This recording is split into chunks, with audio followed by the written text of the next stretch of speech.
Oke, kali ini gua mau bahas tentang anime baru yang tayang pada bulan April ini, yang menurut gua dari episode pertamanya aja udah solid banget pondasinya untuk ngebangun sebuah cerita yang bagus.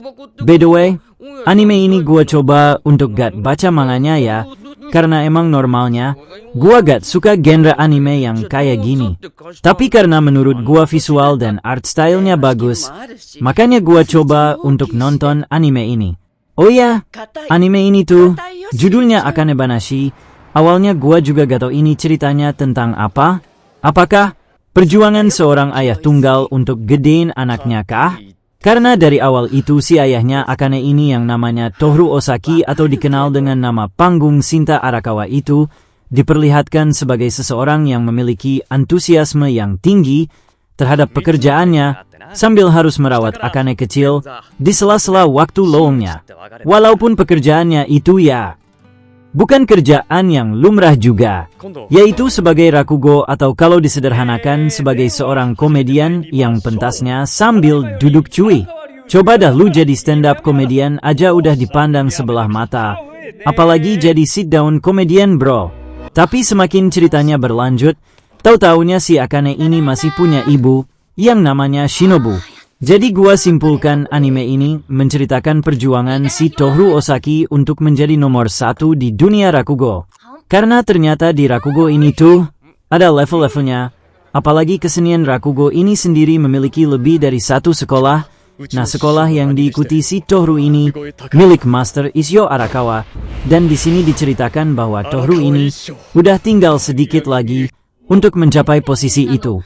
Yang mana dia dan kandidat lainnya harus mengikuti ujian tes kelulusan atau kenaikan tingkat untuk berada di level tertinggi yang disebut Shin-uchi. Tohru sangat berambisi untuk mencapai level ini.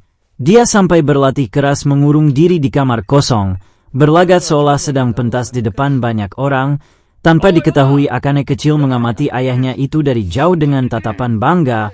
Menurutnya, ayahnya itu sangat mahir dalam berakugo karena dari satu individu saja, ayahnya bisa menciptakan beberapa persona sesuai dengan jumlah karakter yang ada dalam cerita yang dipentaskan. Tanpa disadari dari seringnya Akane memperhatikan ayahnya itu, Akane jadi mengenal dasar-dasar rakugo yang membuatnya kerap mengimplementasikan dasar-dasar rakugo itu dalam kesehariannya. Oke, jadi tibalah saatnya ujian kelulusan itu. Yang gua ekspektasikan layaknya anime-anime dengan cerita bagus lainnya, bahwa dengan menjadi Shin-uchi, Tohru bakal membuka tirai untuk bertemu dengan rival-rival kuat lainnya dengan kemahiran rakugo yang unik dan spesial. Sebuah kenyataan bahwa menjadi yang terhebat di suatu titik tertentu bukanlah jaminan dirimulah yang paling kuat. Atau istilahnya masih ada langit di atas langit. Namun betapa kagetnya gua ketika setelah narasi panjang dan efek visual mencengangkan yang keluar dari pentas Tohru, kerja kerasnya dimentahkan begitu saja dengan hasil yang tidak terduga dari sang master yang punya sekolah itu sendiri, yaitu Isyo Arakawa, dengan tanpa basa-basi langsung mengeluarkan semua kandidat yang ikut dalam ujian naik tingkat itu dari sekolah rakugonya. Apalagi alasan dikeluarkannya mereka-mereka ini tidak jelas.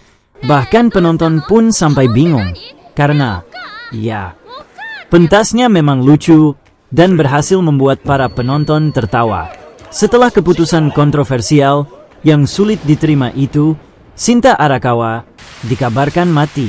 Tersisa Tohru Ozaki, seorang lelaki yang sudah menyerah dengan mimpinya untuk menjadi yang terbaik di dunia rakugo, tidak mengetahui akan kemana masa depan membawa dia dan keluarganya kelak.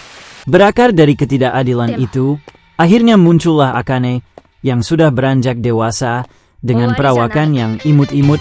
Pokoknya waifu material banget lah guys. Jadi ternyata anime ini bertemakan revenge atau balas dendam, bagaimana Akane menjadikan ketidakadilan yang dialami oleh ayahnya sebagai bahan bakar untuk perjuangannya dalam menaklukkan dunia rakugo. Well, kalau buat gua sih anime ini bolehlah. Ya karena baru satu episode juga kan, jadi gua bakal give it a try.